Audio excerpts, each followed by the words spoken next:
welcome to 5 Minute Lore, where I explain to you lore in 5 minutes. Today our subject is on the region of Tilea from Warhammer Fantasy battles and some of its more famous individuals.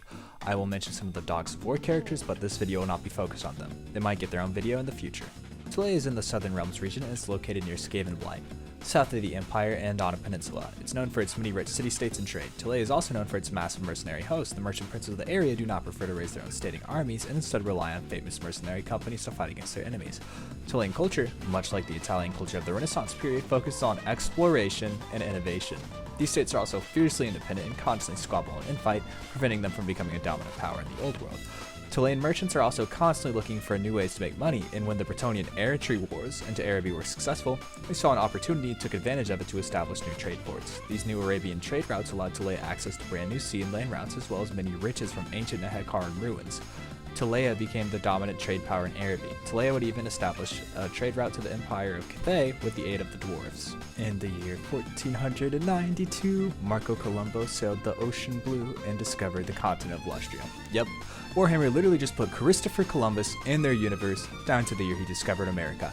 Marco Colombo was a Tilean merchant and mercenary who had much experience fighting Arabian corsairs and Sartosan pirates. After a dark elf raid on the city-state of Remas, Marco Colombo sailed to find their homeland and get revenge. Instead, he ended up in the jungles of Lustria and met the lizardmen. Him and his men managed to convince the lizardmen to hire him and his soldiers as bodyguards and was rewarded many riches for it. He eventually returned to Tilea and conquered the city-state of Torontio as his new prince, but eventually returned to Lustria in search of the Norscan settlement of Skegi. Tilea has many famous human characters who have influenced Warhammer Fantasy's history. One of the most influential has to be Leonardo da Miragliano. His name, like Marco's, probably sounds familiar. He's essentially Leonardo da Vinci, but even more crazy and intelligent. He was arguably the most intelligent non-sorcerer human in the Old World. Leonardo da Miragliano had humble beginnings as the apprentice architect in, you guessed it, Miragliano. The merchant prince of the city at the time met him and realized he was a genius and put him in charge of designing the entire city. Eventually word spread around and everyone wanted his aid. Leonardo did many jobs around Tilea and eventually became so famous he was invited to the Empire and founded the Imperial Engineers School in Nuln. Pretty ironic that a Tilean founded one of the most important organizations in the Empire. Leonardo created the famous steam tanks of the Empire while working for them. He created them to combat the undead and make 12 before he passed away in the Empire's service. There are currently 8 steam tanks left, and they're beasts on the battlefield as one would imagine a tank would be in this era. Leonardo was also quite interested in leaning towers. Leonardo had a sketchbook full of ideas for potential inventions. He eventually passed away from an accidental pigeon bombing. After he passed away, his sketches became worth much, and many fought for them. There are rumors that this was not an accident, but instead of murder.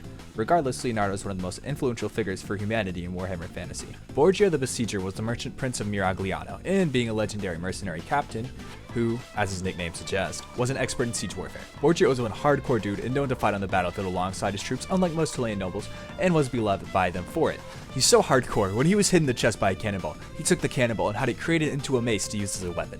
He managed to conquer much of Tilea and establish Miragliano as a regional power. Borgio employed many mercenaries to work for him like Braganza's Besiegers, Vespero's Vendetta, and Bronzio's Galloper Guns. After a long prestigious rule, Borgio would be murdered by being stabbed with a poisoned fork. It's speculated that he was assassinated by the Princess Pavona, Lucuriza Belladonna. Borgio died shortly after Karl Franz's ascension to Emperor of the Empire, and it's a shame because he's such a cool character and I would have loved to see him interact with Karl.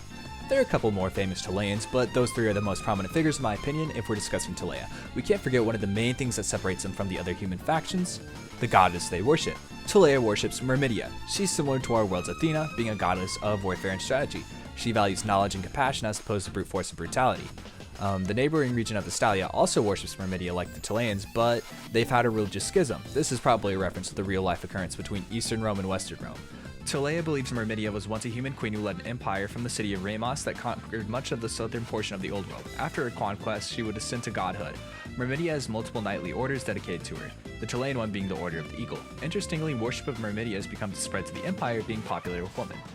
In the awful Warhammer End Times, Tilea is destroyed by the Skaven off-screen. As much as I would like to say more, this is all we have time for. If this is interesting to you, I recommend you do some deeper research into it. I'm sorry if your favorite Tilean didn't make it into this video. If I do a Dogs of War video, they could pop up.